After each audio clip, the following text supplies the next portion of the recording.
Bear with me. I don't have my visuals. It is mostly just a lot of words, so if I need to go over something again, please let me know. Hello, good morning. I hope we're doing well. Today we're going to be talking about KVK debates, particularly understanding the impact and impact comparison. Okay? Our objectives for today, I have 3.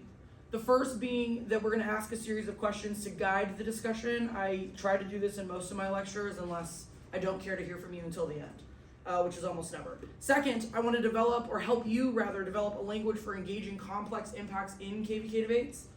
The third is that we will interrogate some common missteps when discussing impacts, impact framing arguments in critical debates. Any questions about the objectives? I'm actually. Hopefully that turns it off. Okay. So let us begin with questions that you have. Why are you here? What do you hope to learn?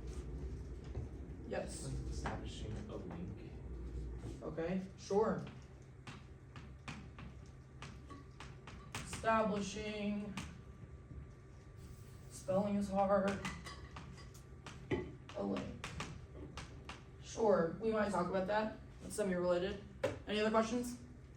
What is your name? Jesus. All gas, no brakes. Answering the purpose of. Okay, sure. That's also semi-related.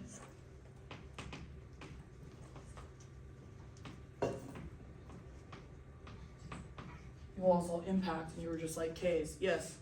Competing methods. Okay, competing methods. What do you mean by that? Like, when you're, I don't know how to explain it, but like, obviously the app has a method, assuming you're a K app, and then like, if the K and the 2 and R goes for the all instead of framework, like, how would you respond to that? Extending that. Okay. Mutual exclusivity, like on both sides. Okay.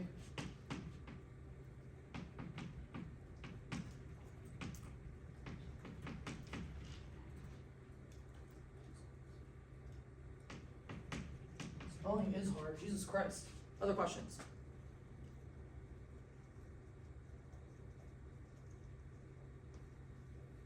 Okay, speak now or hold your peace. Amazing. Content warning. Critical debates have evolved significantly and continue to do so as debaters of all backgrounds and intentions continue to take up the practice. Okay?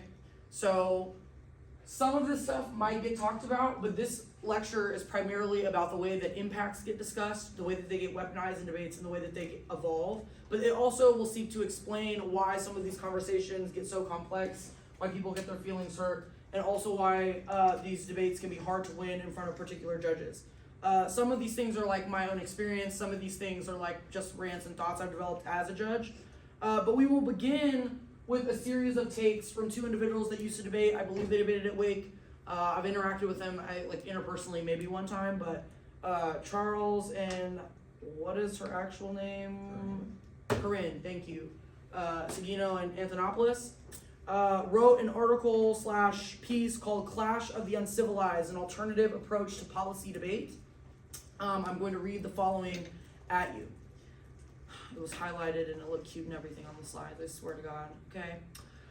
The inception and the success of the Louisville Project 2 decades ago caused ripples in debate that still present today. Several scholars and participants in the traditional policy style of debate responded with anxiety about what Louisville and other critical performance debaters meant for the future of the activity.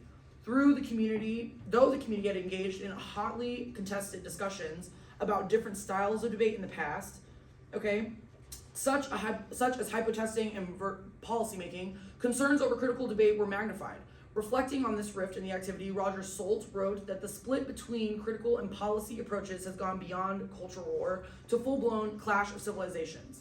Solt's qualifier that this clash moves beyond any normal culture war reveals a deep anxiety about anxiety over the collision, implying critical debate presents not a simple stylistic disagreement, but an antagonistic challenge to the very foundations of policy debate. Based on that, I know me reading at you and you processing is hard, but based on that, what do you think is so controversial about critical debate or debate that falls outside of the scope of traditional policy, LD, puff, styles, formats? What do we think is controversial about this style of debate? / why? Emron. It's less like resolutional. It's less resolutional, sure. Or having to do with the resolution, absolutely. Other thoughts? Yes, who are you? Nathan. Nathan. It talks about like different impacts other than like generic, like I don't know, like climate change, other policy Yeah, nuclear impacts. war, sure. It doesn't talk about traditional policy impacts, absolutely. Any other thoughts?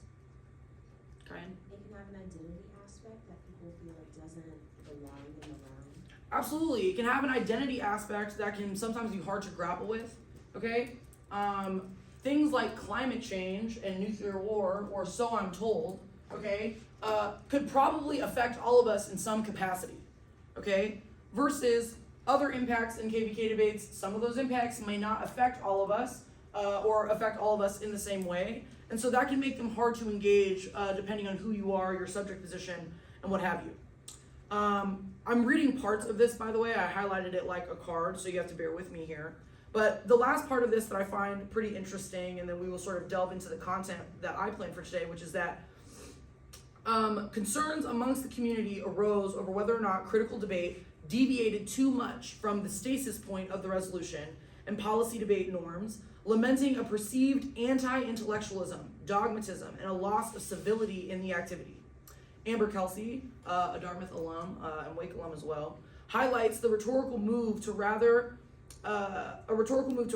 the community around a shared stasis point functions to enforce liberal sovereignty's constant state of emergency against the wretched of the earth. I'm going to read that one more time. Amber Kelsey highlights the rhetorical move to rally the community around a shared stasis point functions to enforce liberal sovereignty's constant state of emergency against the wretched of the earth. What do we think that means?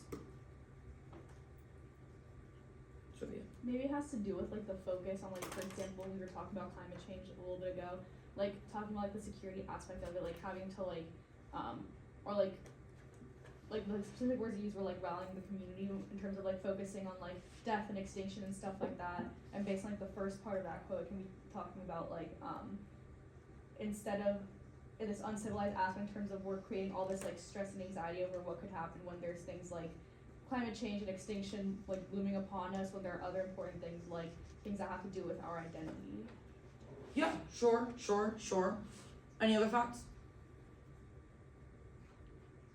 I think that like specifically the stasis point of the resolution serves to distract or try to exclude questions of like critical debate. Yeah, absolutely. The resolution serves as a tool, a both rhetorical and social tool. Sorry, I'm having a little bit of a moment. I have to put this down. But it serves as a rhetorical and social tool to control conversations about the way that our world works, okay? Or at least some people believe that it might serve that function, okay? And I don't want you to walk out of this room and be like, well, it just said that the resolution is like a tool of propaganda that, polices all of us and what we say and blah, blah, blah. That's not what I'm saying. Because there is some function and utility, okay, in guiding conversations that we have about the world that we're living in, obviously, okay? With every resolution, there is a new lens, okay, for us to interrogate questions of things like identity, economics, philosophy, whatever, right? The resolution becomes, the particular facet of the world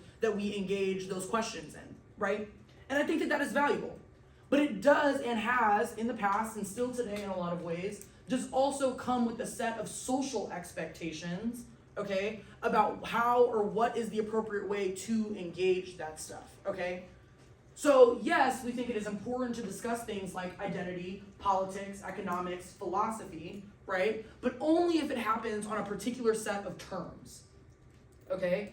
And that often dictates the way that we think about and prioritize impacts, right? So obviously, if the resolution comes with a certain set of expectations, okay, then those expectations spill down to the content of the debates, particularly, so not just theory, but particularly when we talk about impacts, right? So you know, I'm sure we've all been in a history class before, but we've like heard like, I don't even know how the saying really goes, but it's like, obviously, if there is a war or a conflict or something major happens in history, whoever wins that conflict or wins that war gets to write and set the terms of how that story is told, right?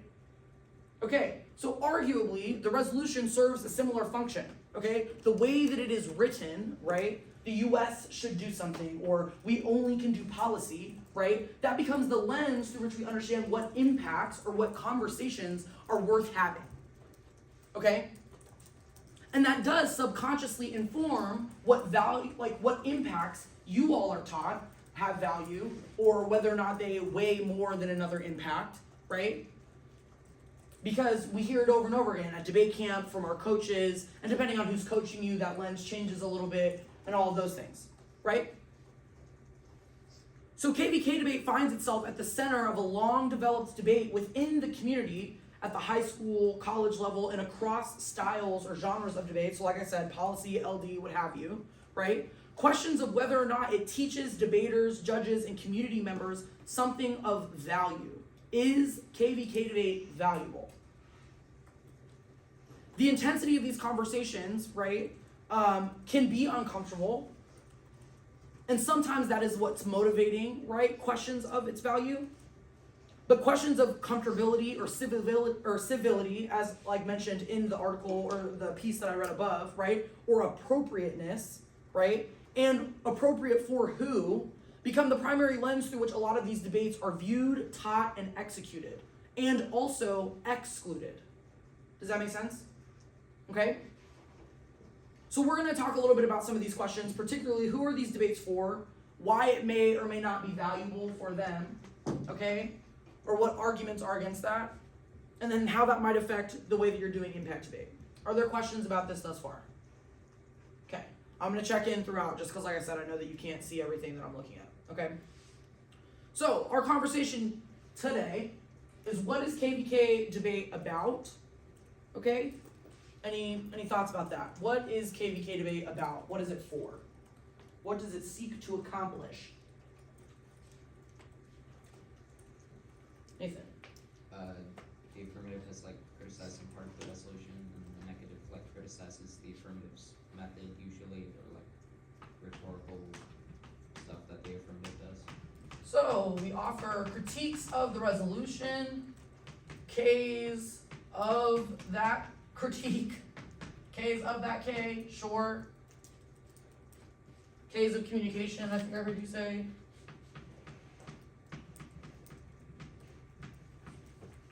Any other thoughts? What is KVK debate about? Yep.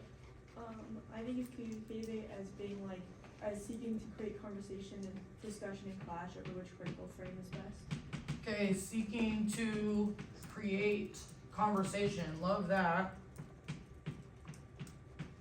About, say the last part, about theory? What did you say? Which like critical frame is best. About, okay, good. Love that.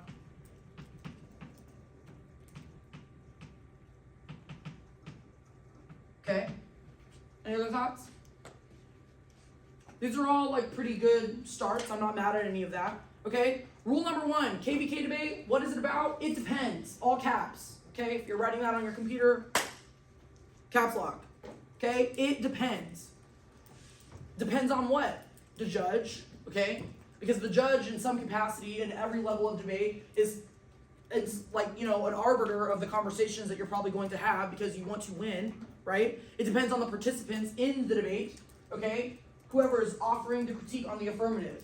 Are they not talking about the resolution because they hate the resolution, or are they just simply not concerned with the resolution at all and simply just want to say the thing that they want to say, right? It is different for everyone. And that's valuable because a lot of these debates, particularly when we get to the impact level, sometimes people want to throw out there where it's like, well, you're only talking about this impact because you want to win. Or because you saw X team read this argument and so you know it's competitive and now you want to just win. Or whatever. So questions of motivation, right, come back to this initial idea that I started us off with, which is that the presupposed and the long-standing debate about whether or not KVK debates are valuable or appropriate for those participating in the activity become the lens through which we view why or, how we discuss these things.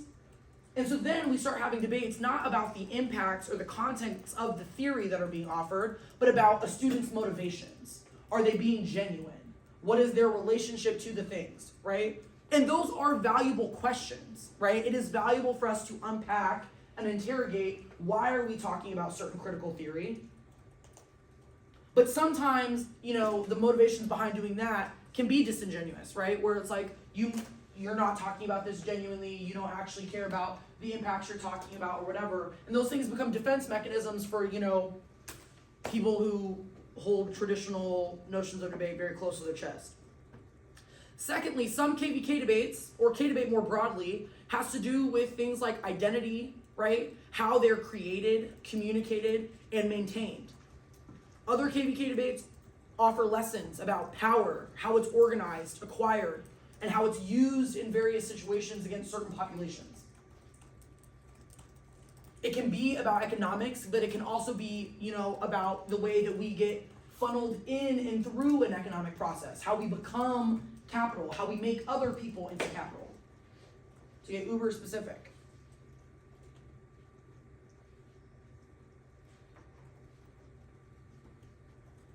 Are there any questions about that?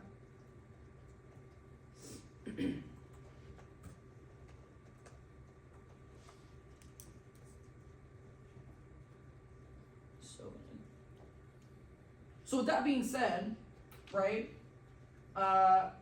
if it depends on the judge, the debaters, the resolution, the year that we're in, the certain political climate that we found ourselves within, okay?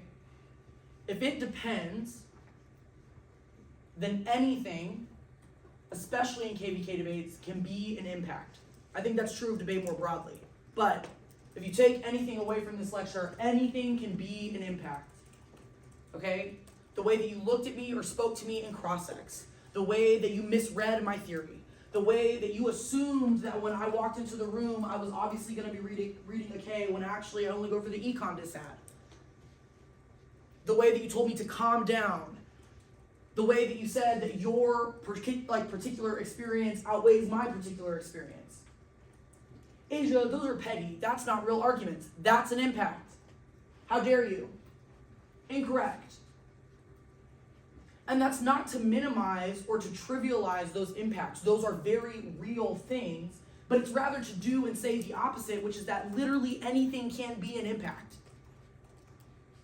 It depends on who is in the room. It depends on the context. It depends on the power that your subject position or who you are, what school you go to, what kind of power, clout, aura, whatever the fuck the kids say nowadays, what energy you carry with you.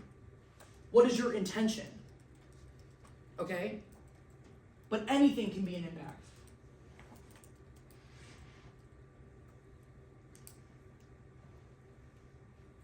Any questions about that? Immaculate.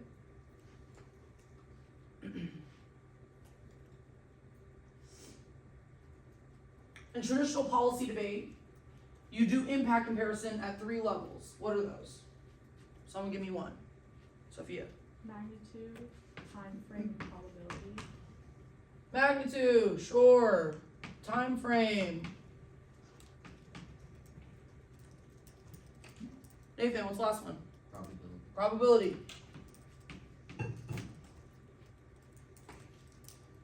What is magnitude? Yep. Just the scale or something. Sure, the scale.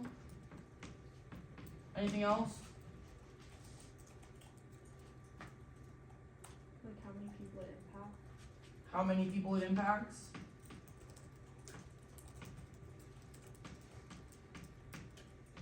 Okay. Anything else? How big is it? How big is the impact? Okay. Time frame. What is that? Nothing. How fast it is.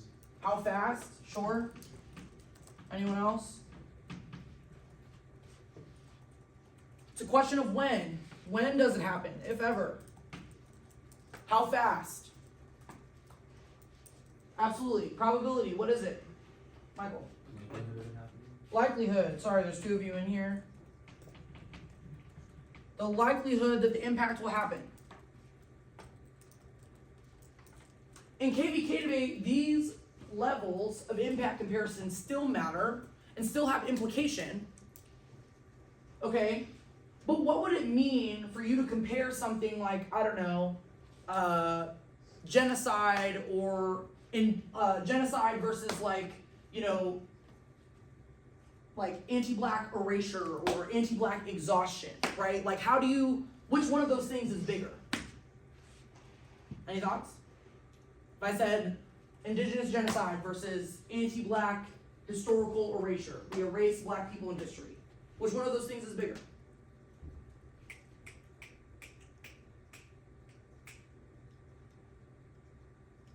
Nathan? That's like kind of impossible to quantify, and if you talk about it in that way, you probably look like kind of callous. Yeah, it's impossible to quantify. How do you measure the erasure of black people in history, or how do you even compare, right? Like the patriarchal weaponization of, you know, being an asshole, okay, versus indigenous genocide that also has facets of masculinity and, you know, death, genocide, what have you. What does it mean for an impact to be big, okay? And why is it that we only value impacts that, well, how many people did it kill though? You said callous, I'm saying it's giving asshole. How do you measure that? You can't. Some people think that you can, okay? And that's where you get things like whatever, like util or consequential, whatever. Sure, I guess. Some people think you can't measure that. And that can be valuable to learn, right? It can be valuable to learn how larger structures of power, how do they assess risk or assess whether or not an impact is truly worth preventing. It is valuable to learn that, right? Understanding the world that we live in and how people make decisions on our behalf because we are but the little guy, okay? That is valuable. And those are skills that you can learn in debate for sure, right? But it is not always possible to measure impacts in this way, right? So somehow, right, we get to debates where it's like, well, here's my nuclear war or my climate change impact, okay? And then, you know, the other team is talking about, you know, anti-blackness or colonialism or whatever. Somehow, we're having conversations where it's like, well, nuclear war is obviously more probable than, like, resolving or, you know, existing anti-blackness or whatever. And so now impact debates have evolved to not about what the impact is and how do we prevent it, or rather, not about what the impact is itself, but can you prevent it or not? Does that make sense? So debates have now started asking you not to do impact calculus. They've asked you to do a risk assessment about whether or not your impact is solvable. And then that becomes the way that you determine how big or, you know, how bad an impact is. And that's how you win debates. Not about, you know, the impact, is it bad, is it worth preventing, but can it be prevented? If the answer is no in debate, well, we can't possibly solve all of racism. Yeah, it's the most probable. It affects millions and millions of people every day. We can't prevent that. You know what we can prevent? Russia-China war. And now the debate is no longer about the impact. And so KVK debate offers or poses us a question, right? How do we truly compare and contrast these arguments, or not even arguments, but these experiences, right? These impacts, things that affect people every day. How do we have critical and lived conversations about these things that result in us actually approaching and thinking about problem, cause, effect, solution, okay, in a different way? And that too is also valuable, okay? And it's important to understand that a lot of people are going to say that each of these things trades off with one another. There are plenty of people in the community that think in order to have good, solid debates, you can only do it the policy way, okay? And other people think the opposite. They're like, you can only do it the KVK way. Again, it depends. So there is no way to do those things, okay? It is all dependent upon the people in the room. But people are going to tell you that in order to get one, you have to get rid of the other. And that's not the case. There is value in both, and they can also both appropriately and successfully inform one another if a little thought goes into it. In KVK debates, there's all, like I said, you can still use these frames, okay? But you need to ask yourself, in any given situation, should these be the levels that we are engaging more critical impacts? So is this the language we should be using?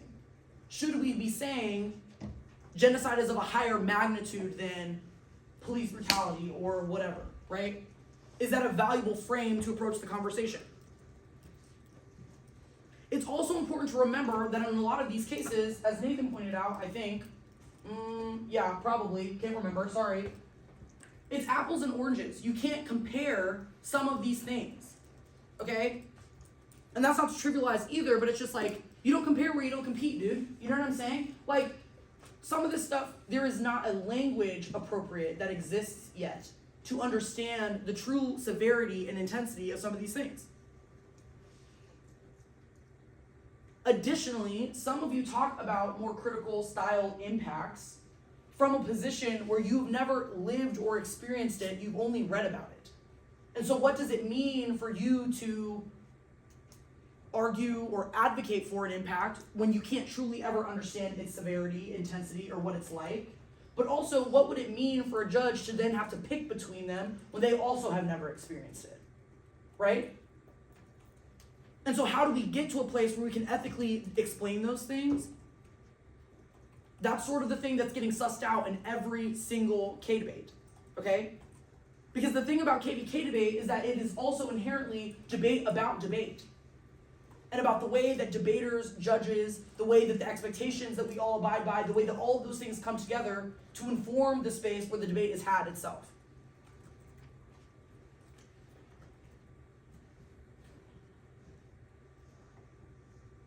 And then I think I already said this, but just to put it in, another phraseology, what does it mean for a judge to have the capacity to take a certain lived experience more seriously than others, based on their own experience, what have you?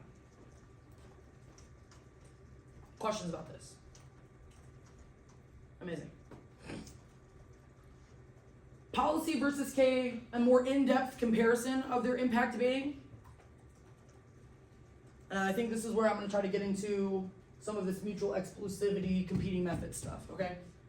I will try to put that in here.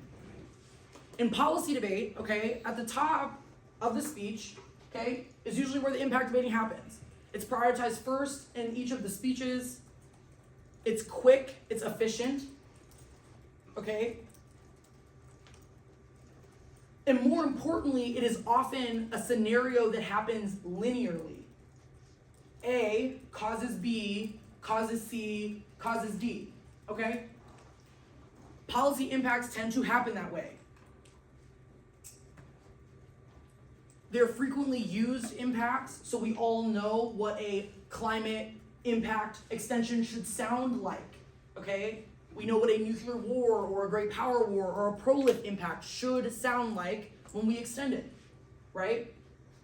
You can give a politics dissad speech or whatever, and it's like, well, in order to go for pro-life, you have to extend this. In order to extend climate change, you have to talk about sea level rise, or you have to be able to talk about what % of warming is going to happen before it's too late, right? Because there's a formula that has developed, okay?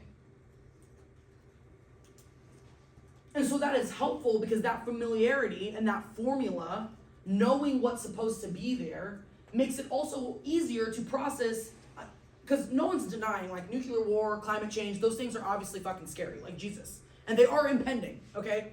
We're constantly clicking through the news is he gonna hit the button today? Fuck. You know what I'm saying? I get it.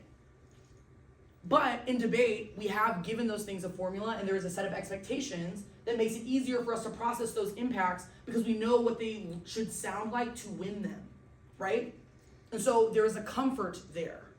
There is comfort in routine. We're all humans. We love a good routine, okay? We love being able to recreate and repeat things, right? K debate and KVK debate in particular, and that kind of impact comparison is different. So yes, it's also at the top of the speech, okay? But it's also littered throughout, because if anything can be an impact, there are impacts at every level of the debate. It's not just the thing that happens at the end of a scenario, it is also the way that you performed. It's on the framework page, it's on the affirmative page, there's the app impacts, there's the neg impacts. Well, Asia, that's in policy too. True. But sometimes there are relationships forming between the impacts across the pages. Okay? So there's all of the AF impacts. There's the way that the AF impacts might inform the neg impacts. Where did this go? Right. K's of the resolution. Okay, so now we have impacts about the debate. We have impacts about the particular theory that's being read. What is the type of debate that you're defending? There are impacts associated with that. So it's sprinkled throughout in a way that is unique and different from policy, or traditional policy, excuse me. And again, whatever that means, traditional, all these qualifiers. Does any word ever really mean anything, you know? Rather than it being quick and efficient, KVK impacts and the debating that happens is often more detailed. It's more elaborate, okay? And it should and does consist of more examples. Why might it be more important, or why might it be the case that there are more examples and more explanation necessary in KVK debates impact comparison versus policy traditional impact comparison? Upton. Maybe like the impacts are less familiar than like a new group one, but Right. So one, these impacts lack that performative formula. There is not the expectation or the right way to go for anti-blackness or settler colonialism or capitalism.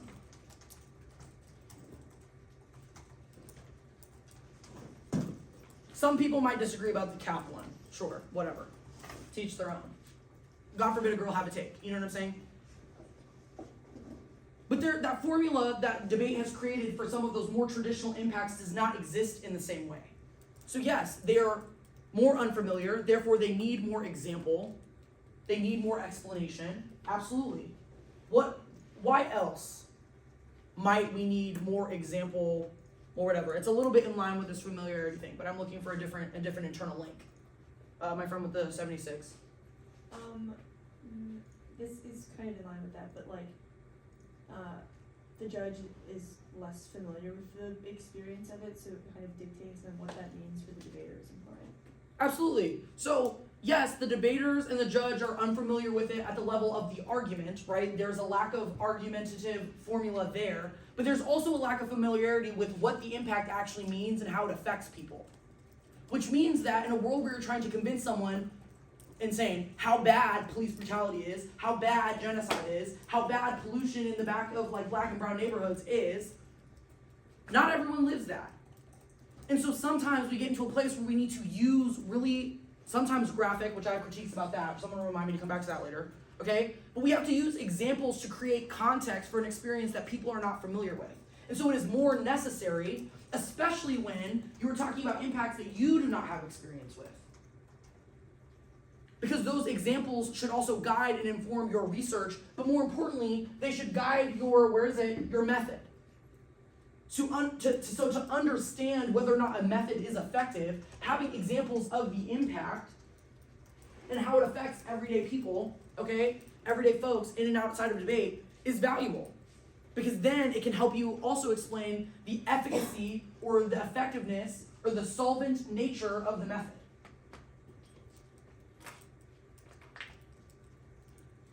And lastly, in KVK debates and this type of impact comparison, these impacts are not always linear. So it is not A to B to C to D, but it's A to D to B to C to A, back to D, back to E, F, G, and also Z. Asia, what the fuck does that mean? Good question. I don't know. Because if you think about it, right, and these are all the debates that you have where it's like, well, and there's been progress over the years, anti-blackness, people are less racist, blah, blah, blah. And it's like, well, I don't know, are they?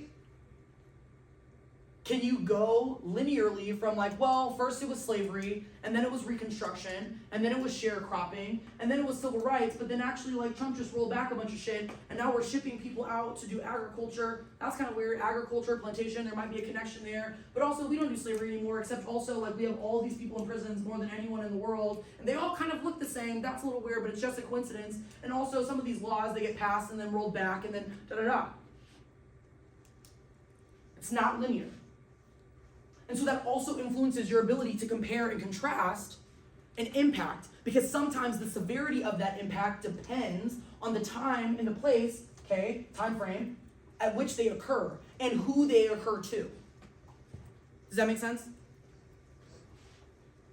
you Yes. mind- Do you mind providing an example? So, like the one that I just gave, I guess, but let me think. Okay, so, and this is like a very brief one, but the way that I might explain anti-blackness, police brutality, or the necessity or the severity at which we need a solution to things like police brutality might change if I'm debating it during 2020, okay, versus if I'm debating it the year that Obama got elected. Because the way that people are talking and theorizing about the implications of that election, okay, are different and inform whether or not they think that there is racial progress being made. In 2020, no one was believing that shit. And there is an infinite or an influx of current examples that demonstrate how vast and extensive the state will go to police and kill black bodies, right? In 2020. That is different. Similarly, right, when you go for in a policy scenario, right, if you're talking about climate change, okay, which this is maybe a poor example, but just you'll understand what I mean, is that you're gonna debate it differently, or the likelihood that you believe that there is something we can do about climate change is different under Biden, okay, versus Trump 2.0, right? And so the time and place affects how you might go for that impact. Does that make sense? In addition to the nonlinear example that I just gave about the things? Very good question. So K-Debate's a deep dive, okay? I've already said, anything can be an impact.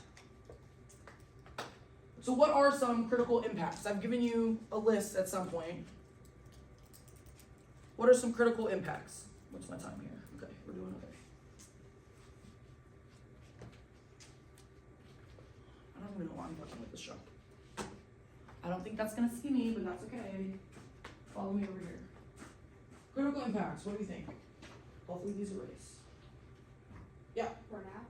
Burnout, sure. I'll say X, Y, Z to indicate a lot of people can be burnt out. We don't know who. What are their impacts? Indigenous genocide. Sure. Genocide. So much easier for me to do this with a marker. Connie? Storytelling, Okay, storytelling. Say more about that. like whose stories we tell, and how that like influences. Okay, what sure. The violence we allow. Power, sure. Who's in control of telling the story? Other thoughts? All gas, no brakes. Give me an impact.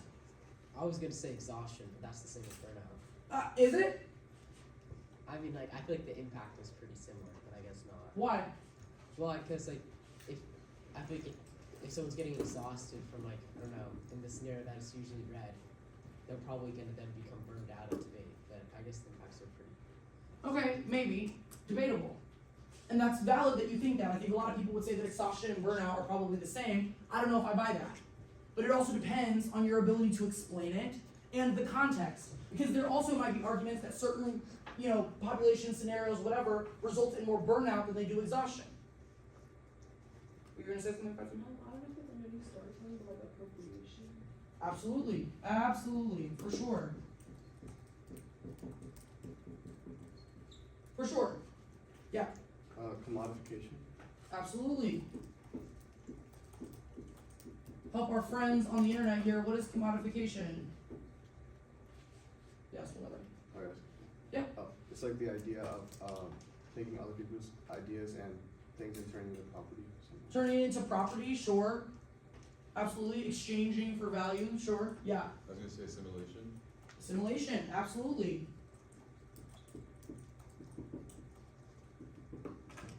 Any other ones? Dispossession. Dispossession, absolutely. Didn't probably spell that right, but that's okay. Yeah. Oh, like microaggression. Sure, microaggressions, absolutely. I'll go ahead and give my mini rant here. This argument across the board could be improved. It is almost 75 to 90% of the time gone for and talked about incorrectly. No offense, except all offense. Any other ones? Physical violence. Say it one more time. Physical violence. Sure, physical violence, absolutely. And there's an infinite number of these. So physical violence can be police brutality, gendered violence, whatever, okay? But these are just some examples. And the reason that I had you all list these out is a little bit for the reason that I kind of got into with All Gas No Brakes here, aka Thatcher, which is to say that a lot of these words get circulated in debate, okay? And a lot of people see them as the same. Well, first and foremost, they put them under a subgenre. They're like, well, all of those are basically the same thing. They're all structural violence impacts. You want to see structural violence, keep saying that. You know what I'm saying? But they're very different. And depending on the theory, okay, they change and they shift and they morph based on the examples that I just gave Cayenne and the rest of you, okay, also. So is burnout different than exhaustion? That is the question that KVK debates get into. Because it can be true that athletes, in the Arctic, our desire to explore and to develop becomes the stage through which, gender violence and norms play out. And the neg is like, okay, well, first of all, like, there's a lot more to gender than these binaries, blah, blah, blah. But the app is like, well, the impact of that stage is that it creates, one, it tells the wrong story. And that story forces us to assimilate into certain gendered positions or gendered categories. And that results in commodification because we commodify and buy and sell gender identity. But we also have people experiencing physical violence. But the neg is like, well, actually, I don't like how you theorized gendered violence. I think that you've excluded a certain group of people. Maybe you're not theorizing about transness. Maybe you reproduce those gender binaries. But actually what you've now done is that even though you said that you caused exhaustion, you also burn out trans scholars that have to hold you accountable. So do you see now how exhaustion becomes a different impact than burnout in that context? Because it's not just that we're exhausted from having to abide and assimilate into gender categories, but now it's that you burn out and commodify or use trans scholars to get the result that you want. Does that make sense? So they're all interconnected, but they're all different, and they're all informed by context. Okay?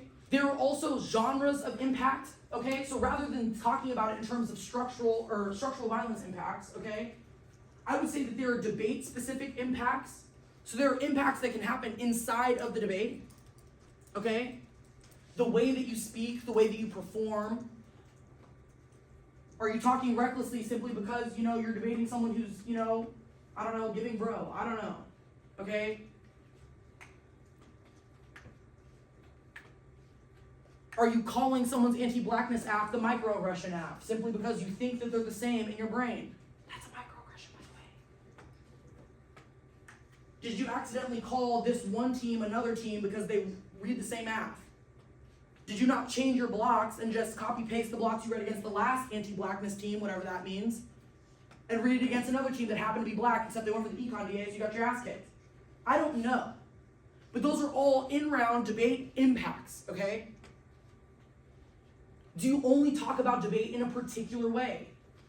Okay? Framework, debates about debate, okay? That's a separate hot take if you want to learn what I think about framework.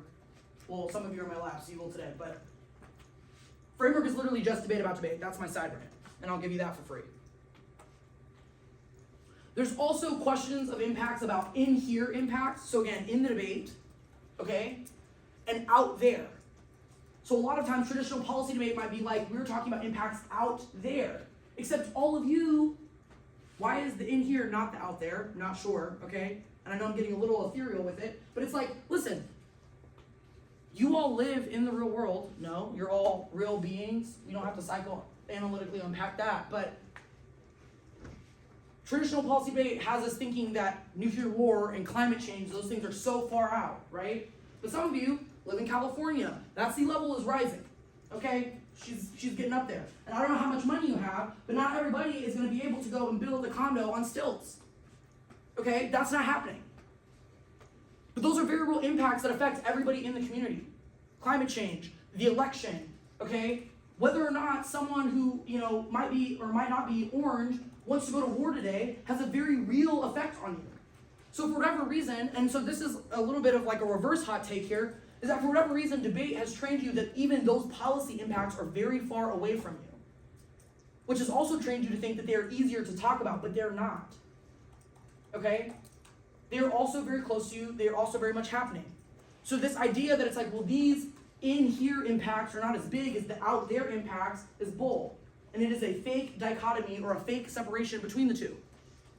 Which leads me to one of my, most biggest annoyances. My lab people should know what's coming. Material impacts versus immaterial impacts. What the fuck does that mean? I have no idea. And neither do any of you. No offense. Okay? Definitionally, if we're going to get really literal, okay, and these words are informed again by the theory that they are dipped in at any given time, immaterial definitionally can mean the following: unimportant, under the circumstances, or irrelevant.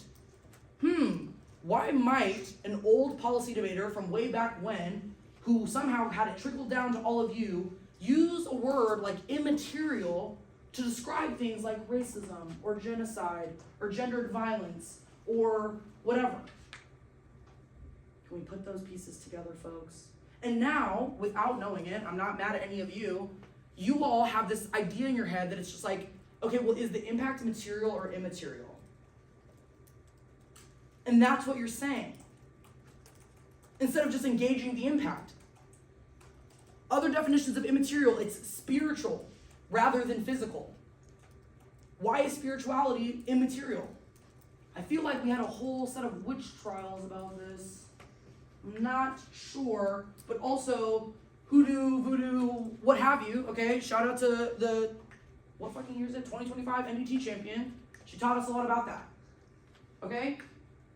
Kansas in particular. I love my boys, but had to hand it to them, okay? Why is spirituality immaterial? Because it had really material effects on the indigenous population of the United States. Okay, if you didn't want to do the Catholic thing, you were getting smacked on your ass with a ruler. Okay, that was pretty fucking physical if you ask me, right? So I don't know where these comparisons are coming from. Definitionally, material can mean denoting or consisting of physical objects rather than the mind or spirit. So we're objects now? Weird. First of all, it can also mean important, essential, or relevant. So do you see how these words kind of don't mean anything, but we've attributed value to them? And that comes back to the thing that I started with, which is to say that in these debates, you all have somehow, without knowing, become trained not to compare impacts, right? But to attribute value to them based on whether or not they are solvable. Which subconsciously trains us to move away from having conversations, hard ones, about the difference between things like burnout and exhaustion and dispossession, simply because they're not solvable problems. Therefore, we should not worry about them. We just need to let them fester, which is where we get things like, we can solve nuclear war, or we can't solve racism if we all die, or if nuclear war happens, or if this thing occurs, right? It's like, damn, like, fair enough, which then leads me to my other hot take, because I'm full of those. If you're in an impact comparison debate, and you're like, well, we can't solve, colonialism or racism if we all die, okay, so we should, just stop nuclear war. Are you really deviating from the status quo? No, you're maintaining the status quo. You want to stop the war, I guess, but in my opinion, you're not really deviating from the quo at all. Which then gets into a bunch of, critiquing extinction impacts and blah, blah, blah, okay?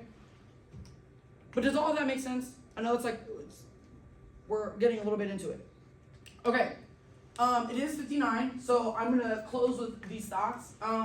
I will have an Ask Me Anything situation this evening during research, because I have to get a bunch of work done, so I will be in research tonight if people have questions. But the last thing that I want to say is that in more cases than not, KVK debate and good KVK impact debating requires an understanding of the judge, okay, and judge instruction. Everyone comes into debate with their own beliefs, experiences, and expectations about what makes a debate or an impact good or valuable. So you must consider how might someone's lived experience inform what impacts hold value or should be prevented. This is particularly true about debate-specific impacts because obviously if someone's team lost to a particular impact or style of debate, whether or not they want to vote for that impact tends to have an effect, okay? That's judge intervention, by the way, okay, on the internet. Things to consider. All debate is performative, whether it is KVK debate or not. And then you need to develop a certain type of ethos, defined as a distinguishing character or sentiment, moral nature, or guiding beliefs of a person, group, or institution. It is your swag, it is your energy, it is the thing that you carry with you. Okay? This is also the thing that helps you understand how genuinely you are engaging these impacts. Are you saying fiat is a microaggression because you actually care about the way that microaggressions inform whether or not black, brown, like gender minorities can exist? Or are you saying it's a microaggression because you saw it on YouTube? Is that a genuine engagement with whether or not the impact is valuable or should be prevented? I don't think so. But that is a little bit up to you all in your debates, KVK or not, to figure out. Judge instruction is a crucial way to develop your ethos and your trust.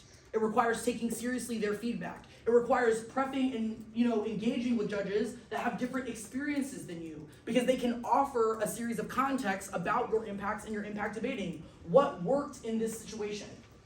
I appreciated that when you were explaining exhaustion, okay, you contextualized it to the particular way that this group is commodified or worked to death or genocided or affected by Trump or whatever it is. And the last thing I'll say, identifying and executing judge instruction. Good judge instruction should identify why the judge / their ballot is relevant in the debate. Consider things outside of wins and losses, particularly in KVK debate, because it is always more than that. So again, identify why the judge and their ballot is relevant in the debate, outside of wins and losses. Secondly, you should identify what arguments should be most important to them. And if there is a risk that their subject position or what have you, their context, their beliefs, might make those impacts not important, you should preempt and instruct them how to engage those. There are plenty of debates on the internet. I will give you one of them momentarily, of me being like, every single judge is different. So, Dr. David Rooney, you've judged me multiple times. You know how I feel about this. You know the experiences and debate that I've had. You understand the way that I'm thinking about this argument. Your job is to literally look at these impacts, okay, and flip your calculus away from things that would protect or be relevant to you and think about impacts and value impacts that would affect Black people or people that look like me. That's my instruction for you.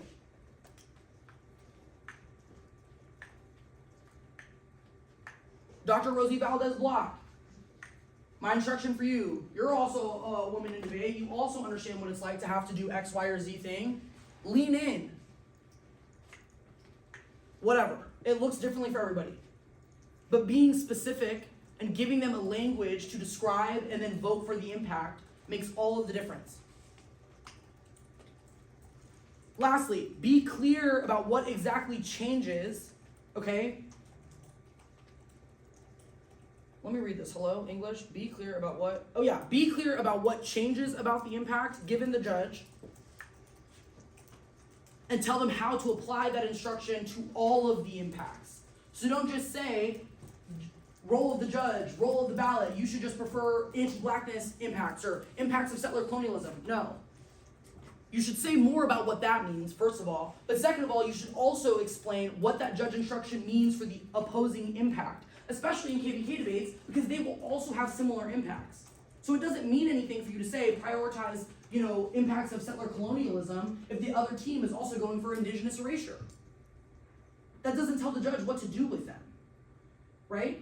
So you need to be able to offer them a language to compare and contrast that avoids making it about scale or making it about how fast it happens. Because again, these impacts aren't linear. And sometimes the impacts are not mutually exclusive, and so you should also be instructing them not just about how to view the impact, but which of your methods, okay, approaches or provides accessible solutions to resolving the thing. It's not that the impact has value because you can solve it, okay? But it's about you should consider these solutions because we have not considered them before, or you should consider these solutions because they've been offered or propped up by people that live them every day, okay? And that's how we get to that sort of good method debating. Sometimes this can sound like the judge should have a moral obligation too. The role of the judge is to prioritize impacts that are statistically underestimated by the public because the judge should center or prioritize the team who best addresses anti-black and colonial violence in order to do X because of Y. To do X would be whatever your method is. All of this applies to method debating as well because your method in KVK debates cannot be disentangled from the impact. And sometimes the impact of a particular critique is about a method failing to do something. So these are like all of your, cap, communist, whatever debates where it's just like your method of communist organizing is bad because it will always put black and brown people on the front line and then they'll be the first to get arrested. And then they won't actually be theorizing or they'll be theorizing from prison and that's bad. Or like whatever. It excludes a certain population. Okay, it's 12:07. You all have been very patient. I have a lot of thoughts about this. I could go on for this about things like this forever. But if you have questions, just find me tonight, and I will continue to have thoughts. But you all did great. Thank you for working with me. Enjoy your lunch.